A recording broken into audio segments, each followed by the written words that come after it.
यह राम मेरे भीतर है, मेरे मन में, कन में, जीवन में। मैं राम का हनुमान हूँ। राम ने कहा है कि तुम सबरी का काम करो।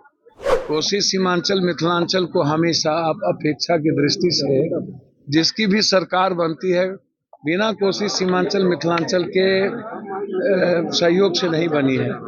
तेलंगाना हो या गुज्जर आंदोलन या मीना आंदोलन या जाट आंदोलन, उस आंदोलन से कई अरब गुना ज्यादा बड़े आंदोलन होगी। जब तक विशेष पैकेज हम नहीं लेंगे कोसी सीमांचल की आजादी के लिए, यदि आप नहीं दिए तो हम अलग राज्य का डिमांड तो कर ही देंगे। 3 मार्च को हम कोसी सीमांचल की आजादी की लड़ाई शुरू करेंगे और ये लड़ाई आर पार की होगी। बिना आजादी के, बिना भ्रष्टाचार के मुक्ति के कोई समझौता पप्पू यादव नहीं करने जा रहा है। नमस्कार, मैं मनीष और आप देख रहे हैं मीडिया दर्शन। जन अधिकार पार्टी के राष्ट्रीय अध्यक्ष पप्पू यादव ने एक बड़ी मांग रख दी है। आपको बता दें कि पप्पू यादव ने कहा है कि अब सीमांचल को अलग किया जाए बिहार से, यानी सीधे तौर पे बात कही जाए तो अलग राज्य की मांग जो है पप्पू यादव ने कर दी है। आइए सुनते हैं पप्पू यादव ने क्या कुछ कहा है। सर आए हैं मकर संक्रांति की भोज में चिराग जी और रामविलास परिवार, इस परिवार से व्यक्तिगत रिलेशन है, पारिवारिक रिलेशन है और इमोशंस का जो एक रिलेशन होता है वो रिलेशन, कोई पॉलिटिकल रिलेशन नहीं है। इस परिवार से इमोशंस का है और मैं महसूस करता हूँ कि जब भी कभी राजनीतिक और व्यक्तिगत जीवन में हमें किसी अभिभावक के रूप में जरूरत महसूस हुई तो रामविलास पासवान है और वो हमेशा अभिभावक के रूप में मेरे साथ खड़े हैं। आज मैं एक बड़े भाई के रूप में अपने दायित्व और कर्तव्यों का पालन करता हूँ। चिराग जी की माँ का स्नेह, रामविलास जी का स्नेह वो बहुत बड़ा रहा है। तो बहुत पुराने रिश्ते रहे हैं। जब कोढ़ा में रामविलास जी चुनाव लड़ रहे थे तब के बाद से लेके आज तक, तो उस रिश्ते को आप राजनीतिक रूप से नहीं देखें। चिराग जी का आग्रह था आने का और मैं अपने परिवार के बीच आया हूँ और मुझे अच्छा लगा। राम मंदिर जा रहे हैं। यह राम मेरे भीतर है, मेरे मन में, कन में, जीवन में। मैं राम का हनुमान हूँ। राम ने कहा है कि तुम सबरी का काम करो। राम ने कहा कि तुम मेरे भक्तों के आंसू पोंछो, मैं वो काम कर रहा हूँ। राम ने कहा है कि तुम मेरे भक्तों के पास जो गरीब लोग हैं उसकी मदद करो, मैं उसका काम कर रहा हूँ।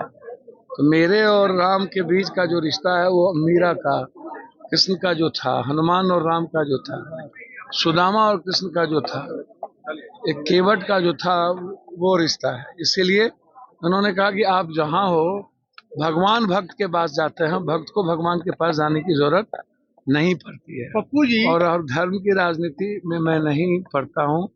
मैंने पहले भी कहा कि मैं भगवान का जो दायित्व है, कर्तव्य है, जो मेरी भूमिका भगवान ने, राम ने तय की है, मैं उसको इस बिहार और देश में हमेशा निभाया हूँ। चाहे वो कोरोना हो, बाढ़ हो, हमेशा निभाया। पप्पू जी कहा जा रहा है कि नीतीश कुमार की आपने नींद खराब कर दी है, अलग राज्य की मांग करके कहीं। देखिए, मैं एक बात बहुत क्लियर हूँ, कोसी सीमांचल मिथिलांचल को हमेशा आप अपेक्षा की दृष्टि से जिसकी भी सरकार बनती है, बिना कोसी सीमांचल मिथिलांचल के सहयोग से नहीं बनी है।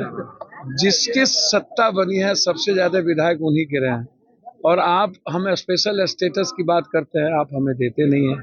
हम बात करते हैं आपसे बाढ़ से मुक्ति, हाई डैम की, आप देते नहीं हैं। हम बात करते हैं आपसे सुपौल से, मधेपुरा से डायरेक्ट ट्रेन की, सहरसा से राजधानी की, हम बात करते हैं एम्स की, हम बात करते हैं पूर्णिया चुनापुर एयरपोर्ट की, हम बात करते हैं स्पेशल स्टेटस में मखान और मक्का और फूड प्रोसेसिंग की, हम बात करते हैं कुशेश्वर स्थान और बिहारीगंज रेलवे की, हम बात करते हैं हम कुर्सेला से भीमनगर रेलवे की, हम बात करते हैं उपराजधानी की पूर्णिया को और हाईकोर्ट बेंच की।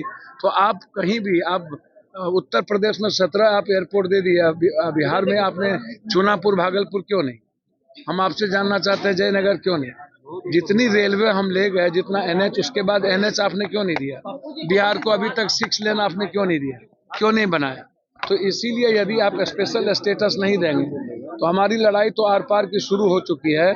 और 3 मार्च को हमारी रैली होगी रंगभूमि मैदान में 5 लाख, और 3 मार्च के बाद हम आगे बढ़ेंगे।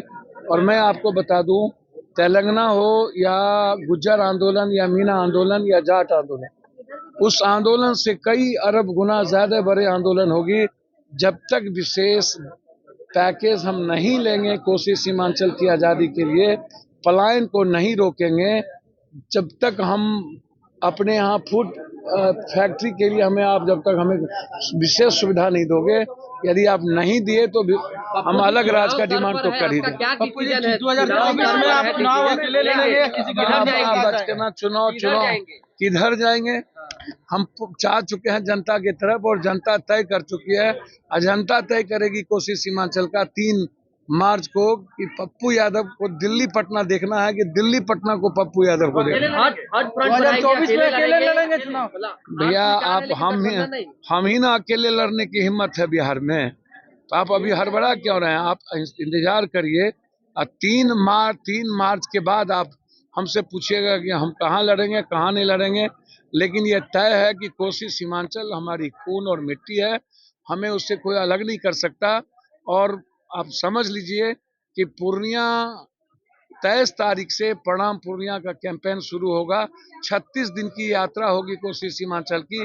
3 मार्च को हम कोसी सीमांचल की आजादी की लड़ाई शुरू करेंगे, और ये लड़ाई आर पार की होगी। बिना आजादी के या बिना भ्रष्टाचार के मुक्ति के कोई समझौता पप्पू यादव नहीं करने जा रहा है, ये आप याद रखिए। पप्पू जी आप किसके पीछे पड़ेंगे, मोदी के ना नीतीश जी के? हमको किसी के पीछे पड़ने की जरूरत है। दोनों बड़े नेता हैं, मोदी जी भी बड़े नेता हैं देश के, और वो भी।